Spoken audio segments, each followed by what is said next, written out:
Everyone, welcome back to the next video. In this video I will show you how you can animate an overlay image on live camera preview in Expo React Native for Android.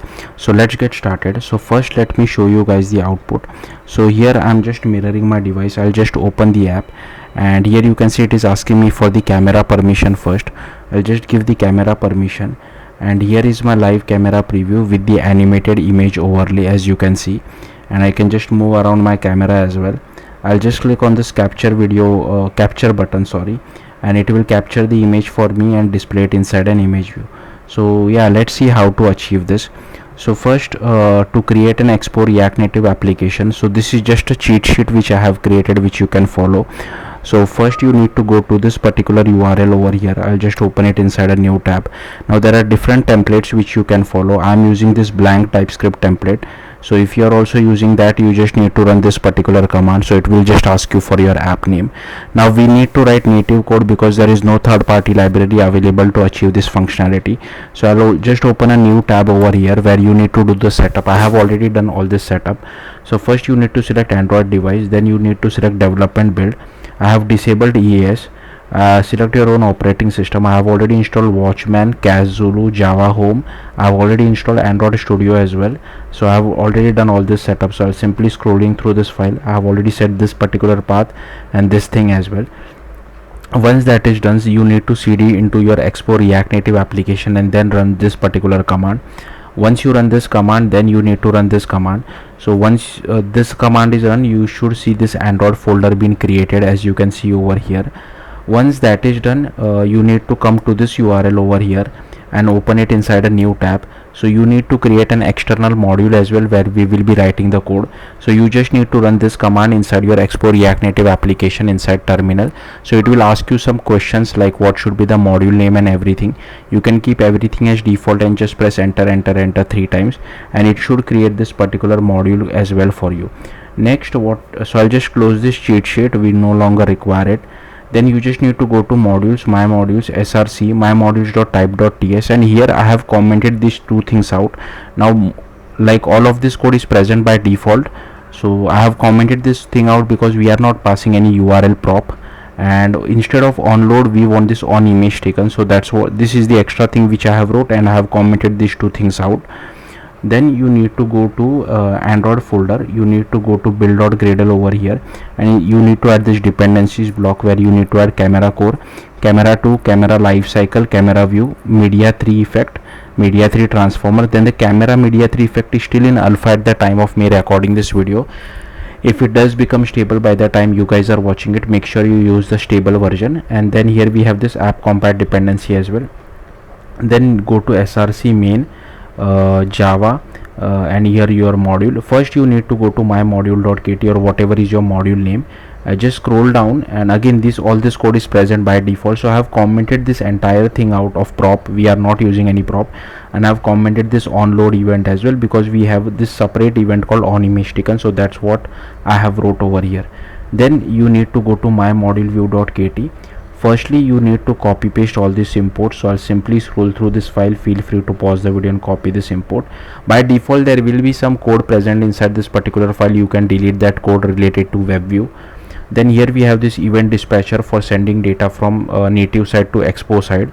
Here is our activity. This is the frame layout. Then we get hold of our camera preview view, image capture. Then we initialize our button. This is the viewfinder or the camera preview. Here is our camera executor and here is our camera provider.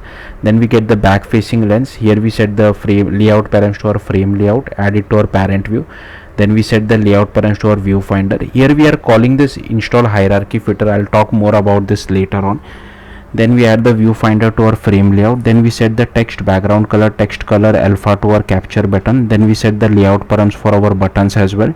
Then we add the capture button to our frame layout and we add a click listener called take photo. Then here we override on attach to window. If we have the camera permission, then we do viewfinder.post called setup camera, and on detach from window we shut down our camera executor as well as unbind our camera provider. Then here in this particular method, this is basically a hack which we need to do. If you don't do this, you will just see a black screen. You will not see your live camera preview. If you want to learn more about this, you can go to this particular URL over here. Then inside setup camera, we get hold of our camera provider feature. We add a listener, then we get our camera provider, we call bind camera use case.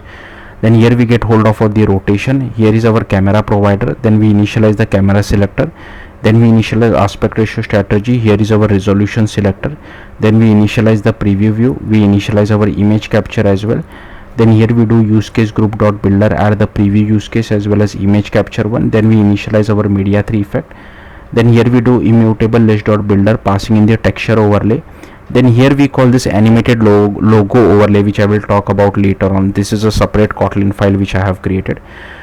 Then here you do overlay effect, overlays builder dot build, and add the media 3 effect to our use case group builder. We unbind our camera provider, we bind it to the life cycle over here, and then we set this camera. Finally we set the surface provider as well. Then here inside take photo, we get hold of our image capture. We set the name using simple date format. Then we use content values dot apply, passing the display name, mime type, and if Android version greater than p, we also set the relative path. Then here we have this image capture dot output file options. Then we do image capture dot take picture, and here we override on image saved. So once we get the URI of the saved image, we send it back to Expo side. We unbind our camera provider. This is just a helpful method to check whether we have the camera permissions or not, and here I have defined few variables as well.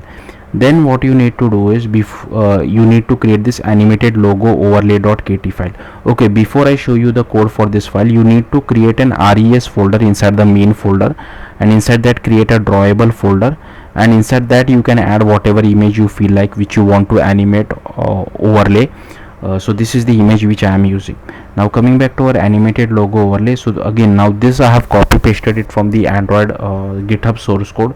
So even I am not really good at this, I'll simply scroll through this file. Feel free to pause the video and just copy the code.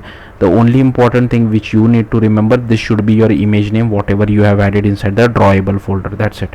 Rest, so here you can see they are initializing keyframes as well. So yeah, I'll simply scroll through this. Feel free to pause the video and just copy all this code.